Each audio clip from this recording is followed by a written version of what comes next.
Welcome to It's the Groove, the podcast that takes you under the wrapper to uncover the hidden connections in the music we love. Hi, I'm Dave, your co-host, and as always, I'm joined by my partner in pod, Kelly. How are you today, Kelly? I'm feeling good because spring has sprung. As we get snow this afternoon in northeast Wisconsin, but okay, works for you. Mm-hmm. It's a perfect day to be inside doing music podcasting. And today we have a special treat for you. Now, in the past, in fact, we're on episode, what is it, Kelly, 30? We've done Something. 30. Maybe this is like 32. I don't know. Yeah. Okay. But at least 30 episodes. And so we've Right. done some on well-known artists like Madonna and George Michael. We've done episodes on lesser-known artists like Oleta Adams and Patrice Rushen. We've done episodes featuring bands we felt should have been bigger, such as Scritti Politti. We've done episodes featuring one instrument, of course, that would be the saxophone in our Saxy Song series. We've done episodes on composers like Rod Temperton or producers like Quincy Jones. We've done hits from a single year, that would be 1985. And we've recently done an episode on one album that actually focused on one song, Steely Dan's Black Cow. Today, we're going to go a slightly different direction and focus on backing vocalists, but not just any backing vocalist. Kelly, when I say the phrase backing vocals, who do you think of? Michael McDonald, of course. Yes, White Lightning. And why do you think of him? Because it seemed like he was everywhere in the 70s and 80s in the background of songs. He was. In fact, we're going to go one step further, not just look at the backing vocals of Michael McDonald, but some of the most notable backing vocals that you can absolutely tell it's Michael McDonald. So let me give you an example of what I'm talking about to illustrate the other thing. We've done some work on Madonna. And Kelly, do you like the song La Isla Bonita? I do. Okay. And that was from Madonna's third album. And on that album and on that song, she had a notable backing vocalist. Do you know who it was? Can you tell? Can you hear it in the background? No, just tell me. It was our friend of the podcast, Saida Garrett, who has done so many other things. And she was actually, I think she was Madonna's musical director on tour. And she was also on a number of backing vocals, not just La Isla Bonita. And by the way, Saida, if you're listening, we'd love to have you on the podcast. But let's return to Michael McDonald, because the focal point for us is being able to tell that it's him in the background. In fact, there are certain songs that we're driving down the highway and my daughter's like, hey, that's Michael McDonald on backing vocals. So anyway, we thought that we'd highlight some of the most popular and common songs that you can definitely hear him singing backing. So a little background on Michael McDonald. He was born and raised in Ferguson, Missouri, and is a self-taught keyboardist and vocalist.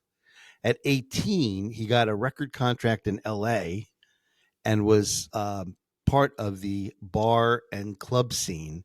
And Kelly, you have an interesting story about a gig that he happened to do with a couple of other musicians we know. Yeah. He was responsible for putting together this band for a New Year's Eve party, for a rap party for the TV show Emergency. Do you remember that one? Yeah, vaguely. Okay. Yeah, so he was in charge of organizing it, and he seemed to be a procrastinator back then. And so he did wait until the last minute, and all he could get was this sax guy. So He and the sax guy were talking That's all one. you need, isn't it? That's all you need, isn't it? Right? Just a sax guy Need more and than a sax guy for a yeah, band. that'll work. Anyway, so he and the sax guy were talking, and the sax guy said, "Hey, I know these guys. They'll play for free, and they'll be happy to have the experience." And these guys just happened to be Jeff and Michael Porcaro and David Page from, well, eventually Toto. from, yeah, yeah. Yeah. So, Oh. yeah, so they played the gig and the gig went off great, even though they played the same songs for like 2.5 hours. Anyway, but about a year later, Jeff Porcaro contacts Michael McDonald and asks him to audition for Steely Dan. And Steely Dan happened to be Michael McDonald's favorite band at that point.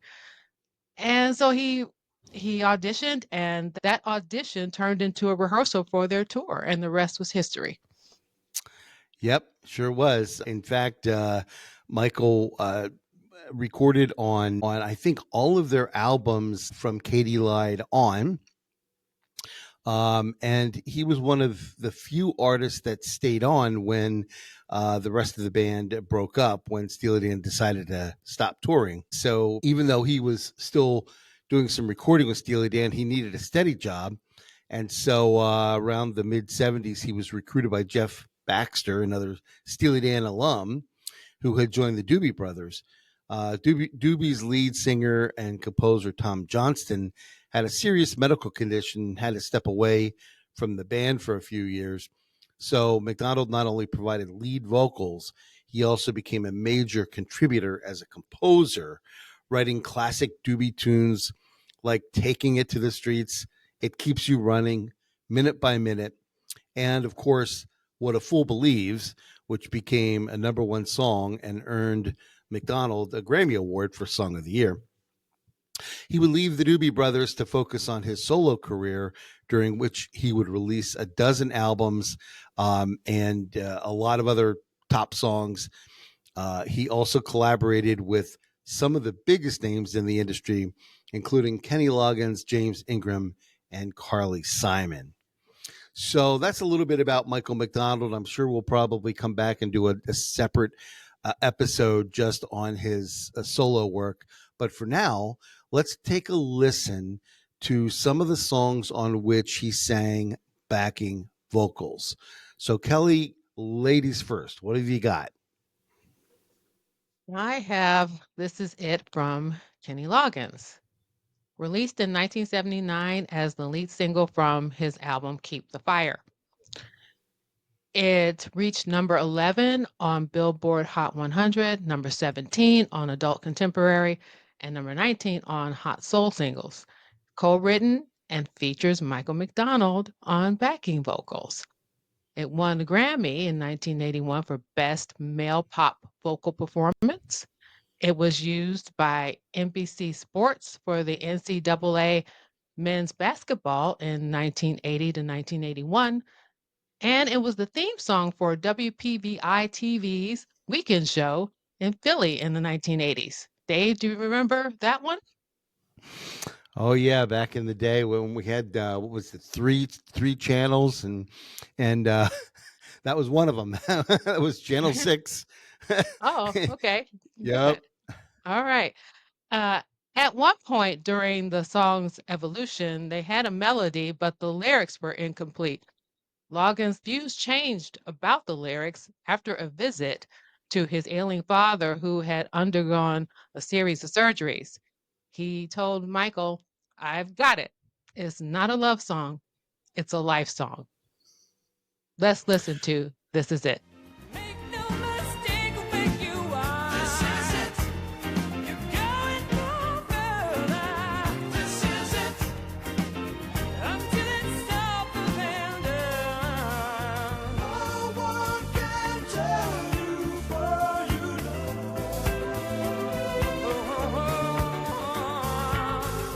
Who makes the choice of how it goes? It's not up to me.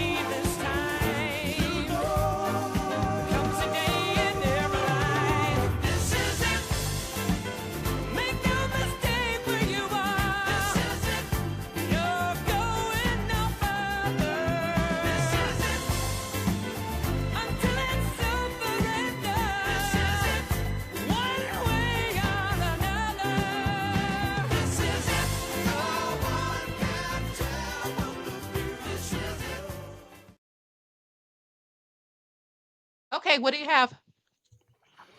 All right. Well, the song I've chosen for number one is perhaps the most recognizable song from Steely Dan's album Asia, which we did a profile on a little while ago.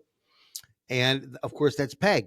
And Peg was a top 10 hit and is tied with Ricky Don't Lose That Number for the longest stay by a Steely Dan song on the charts at 19 weeks. Uh, make a note of that, trivia fans. I'm sure you'll be seeing that in an upcoming trivia question on Tuesdays, of course. The backing vocals for Peg are, I guess you could say, notorious because McDonald sang multi part harmonies on some very challenging chords, which featured notes very close to one another. Usually, when you have multi part harmonies, you have different artists singing them, or if this same artist is singing them and they overdub, you typically have a little bit more space between the notes. But in this case, Steely Dan's chords were very interesting. We talk a little bit about that. And by the way, for more information on the chords than I can possibly ever relate to you, check out Don Breithop's book Asia. He has a whole chapter devoted to their chords. As this posed challenges for Michael McDonald singing the part, because as we discuss in our blog article, doing very close harmony requires an extra amount of detail. In addition to the pitch needing to be exact and precise, also the articulation, the tempo, and the phrasing needs to be exact. So here's an example of what it sounds like when it's mixed. We'll play first of all the just the backing vocal part. Back to you. Back to you. Oh, shudder falls, all in pretty foreign movie. And now, since some of you probably want to hear more of the song, we'll play a little bit more of the song. Here's Peg by Steely Dan. I keep it with your letter, done up in blueprint blue. It sure looks good on you. And when you smile for the camera, I know I love you better. Hey, we'll come back to you. Hey, we'll come back to you. Then the shadow falls. You see it all. It's your favorite foreign movie. Okay, the next song is a little bit more obscure. It's Nicolette Larson with Let Me Go Love. This only became a minor hit, charting at number 35. But it does show Michael McDonald's ability to harmonize with another singer. This one showed up on my Spotify feed, and I think the only reason it would possibly show up like that was because it had Michael McDonald on it. So let's listen to Nicolette Larson with Let Me Go Love. There's no surprise. Some things are not better left unsaid. Let them out and stay. I wanted you. Yes, it's time to sit down with the truth. Got to get acquainted with the truth. Oh, and proceed. This place that we hide away in. If it's gone now, it's best that a new page begin. Okay, Kelly, what's up next? Photos, I'll Be Over You. We mentioned this song in the Total episode. Go and check it out if you missed it. It's the lead single from the Fahrenheit album released in 1986. co-written by Steve One Take Lukather and Randy Goodrum. Lead vocals by Lukather with counterpoint vocals by Michael McDonald. The song reached number 11 on Billboard Hot 100 and number 1 on Adult Contemporary for 2 weeks. The song is about a breakup, regret, a guy realizing too late how good he had it, as usual.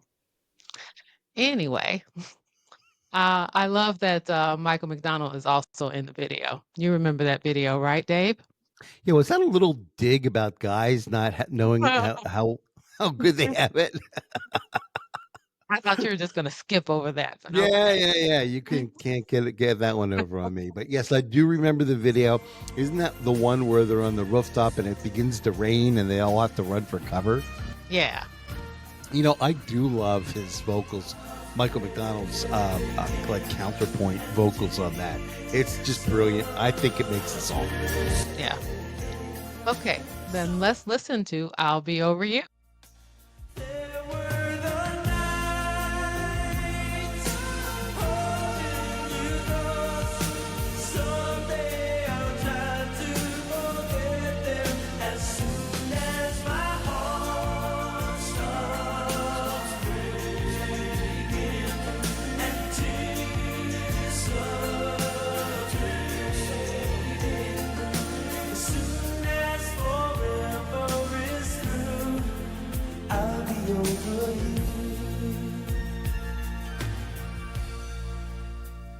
As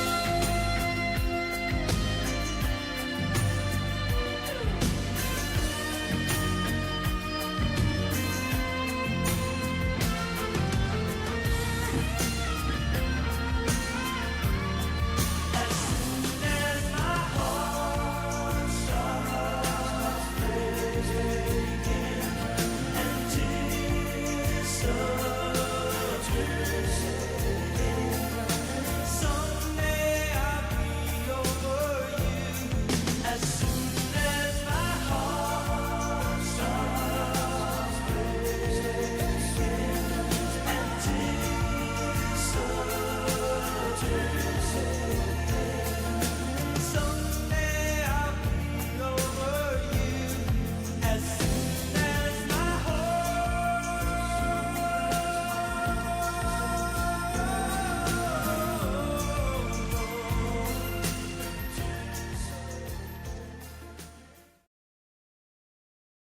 Okay, what's next?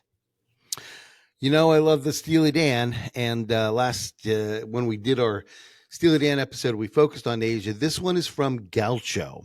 And it's the song Time Out of Mind. Now, Gaucho was Steely Dan's final effort for 20 years. And it was notable for Fagen and Becker being obsessively detailed, not only in recruiting dozens of studio musicians, but also in having just unbelievable number of takes to try to just get it right in recording and producing. Now, Time Out of Mind was one of their top hits from the Gaucho album. And let's take a listen to that.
Okay, Kelly, what do you have?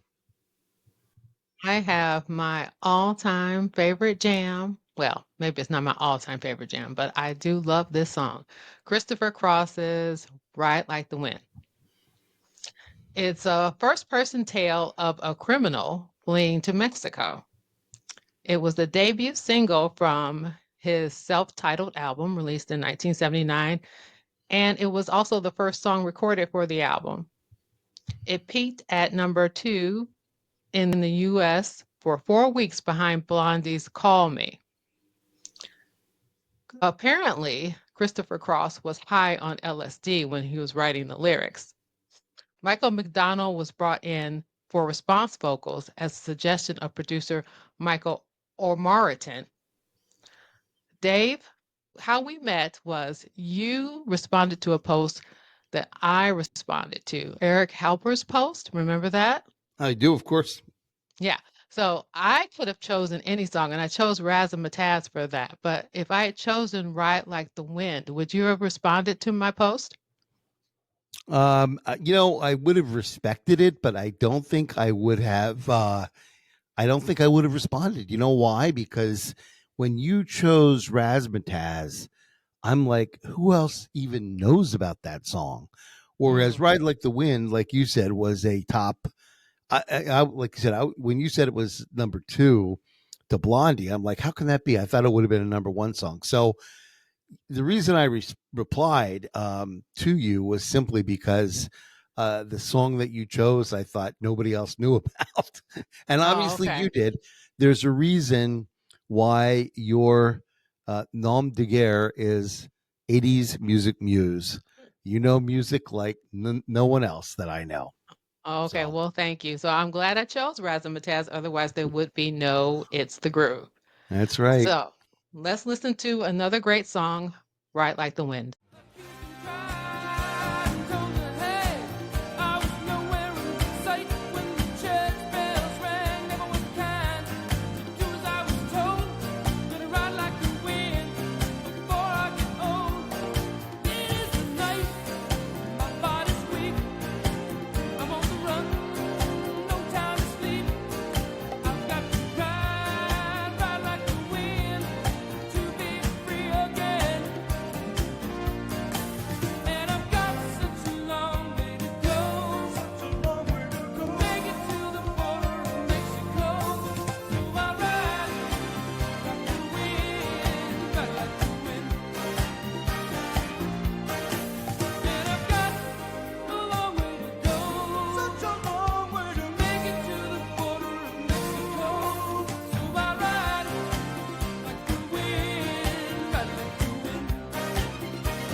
Okay. You have something for us, David? Yep, I do. My last one is one that's rather unique in my collection.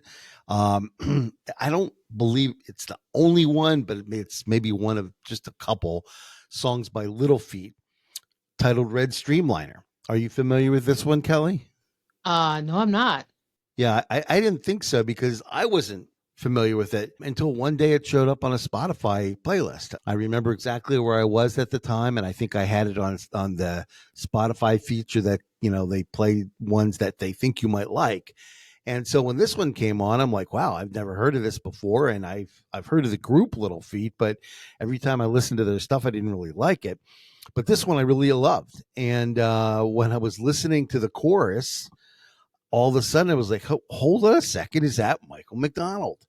And I wasn't home at the time, so it took me a little bit. But once I got home, I immediately, Googled the song and the personnel, and sure enough, there he was. So this is a really good example of listening to a song that you never even knew, and you hear the dulcet tones of Michael McDonald. So anyway, let's take a listen to this one, and it might be new for some of the audience as well. Here's Little Feat with Red Streamline. Past keeps coming back on me. To far and near, away from here. People moving around me there. This hurricane living with you and me in it, long into the night. That whistle on the side.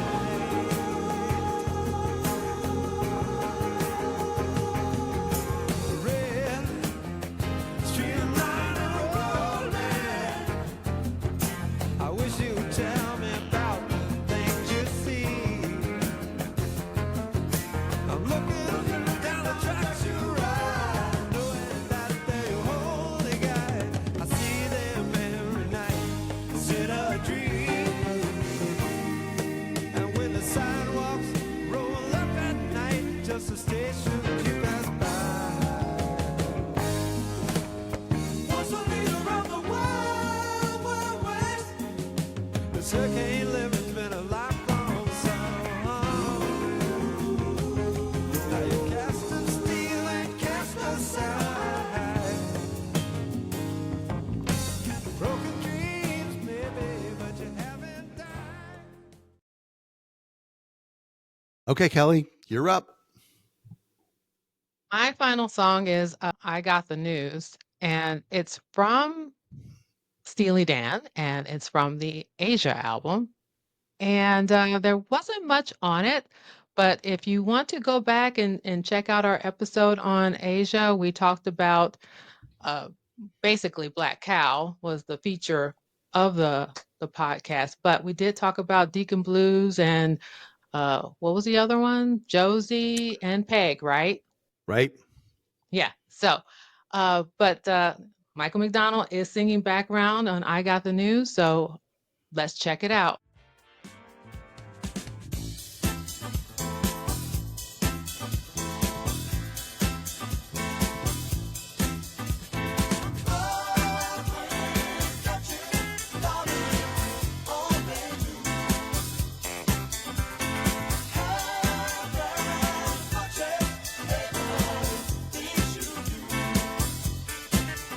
What I hear is true. I will still be proud to know you.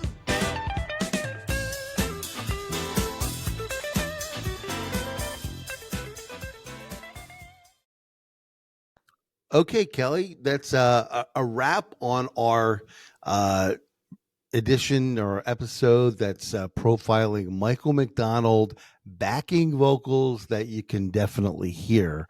One of the suggestions that we have for our audience is send us in your songs that you love on which Michael McDonald sang backing vocals, and we'll put it together all on a playlist and share it with everybody. Like Kelly said at the beginning, Michael McDonald was on everything in the late 70s and early 80s. And he's had a solo career as well. But what we're talking about right now is just the backing vocals. And, you know, backing vocals, as you can tell from these songs, are a very important part of the overall song. So we hope that you've enjoyed this episode. And Kelly, what else do you have to remind the audience? Please like, comment, and subscribe to It's the Groove. We are on YouTube, Apple, and Spotify. And you can also connect with us on Blue Sky and Twitter. It's the Groove Podcast. Awesome. Well, thanks for listening. And remember, it's not the beat, it's the groove. Bye. Bye.